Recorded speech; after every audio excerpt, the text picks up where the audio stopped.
好啦，今日呢就去青衣公園行下啦。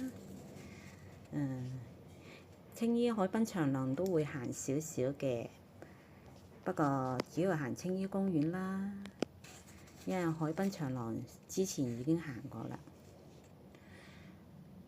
咁其實你去青衣公園可以坐巴士啦，到嗰個青衣公園如果有站啊，青衣公園站啦，或者運動場巴士站得嘅。咁揸車呢，咁你可以泊喺運動場裏邊，5蚊，行日呢應該係5蚊，半個鐘。咁我呢就泊喺咗青衣城1期嘅停車場嘅，因為諗住呢行完公園呢就返青衣城飲茶嘅，因為嗰度飲茶呢佢冇限消費，冇限額消費，有免費泊車2個鐘嘅。咁就白天啦，如果晚上你食飯嘅話，6點鐘後入去呢，咁就免費4個鐘嘅食飯。青衣公園呢就有個人工湖啦，嗰度睇到有個湖嘅，有啲落雨蟲啦，同埋有個瀑布湖嘅。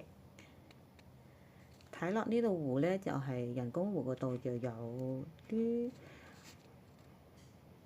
荷花啦、棉花糖咁樣啦。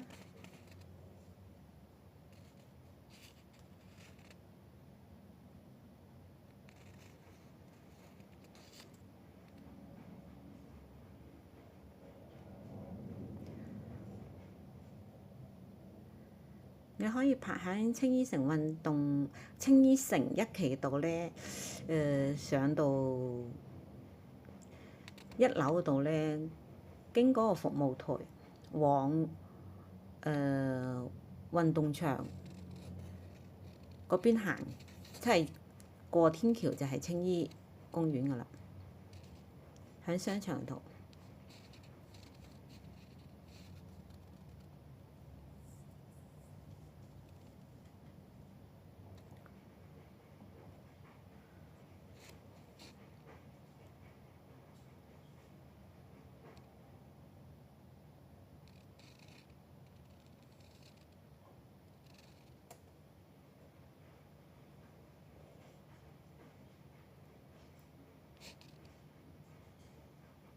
上次有一次嚟睇呢，都冇咁多花嘅。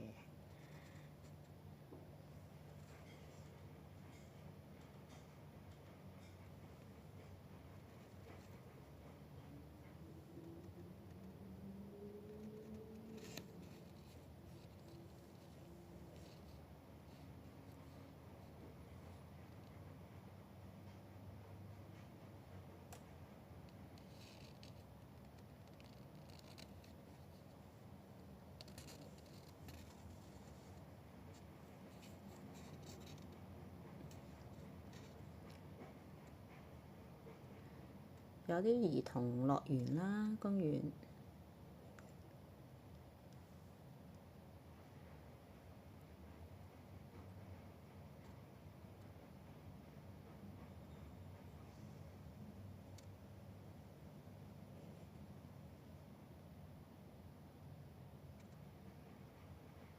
好多龜龜啦，嗰個湖嚟嘅，人工湖、瀑布湖呢度都好多嘅，睇埋咗嗰個瀑布湖啦。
咁如果揸車咧，就青衣城一期啦，停車場喺嗰個清徑路嗰邊嘅。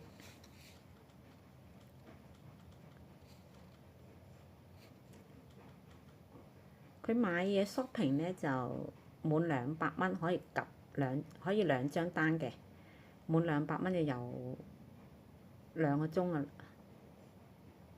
但係飲茶食嘢咧冇限消費額，唔需要限消費額，都有2個鐘免費俾你泊車。咁啊，食完嘢秋海濱長廊打卡啦，影幾張相啦。因為太多就唔影咯，上次已經專程係行海濱長廊已經打得卡影啲相噶啦，介紹過啦。望個荃灣嗰邊噶啦。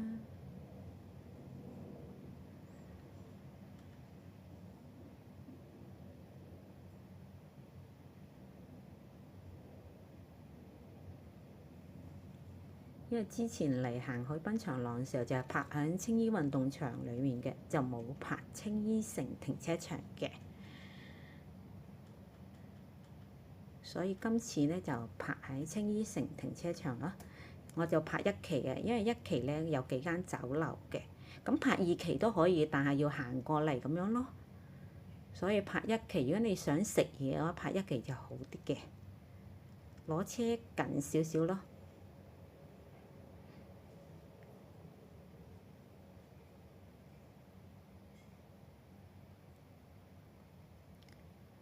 行呢個海濱長廊有好處咧，就係冇咁曬，因為啱啱好啲方向，青衣城阻啲太陽啊，啲高度擋住啲太陽。反而荃灣嗰邊就曬啦，海濱長廊。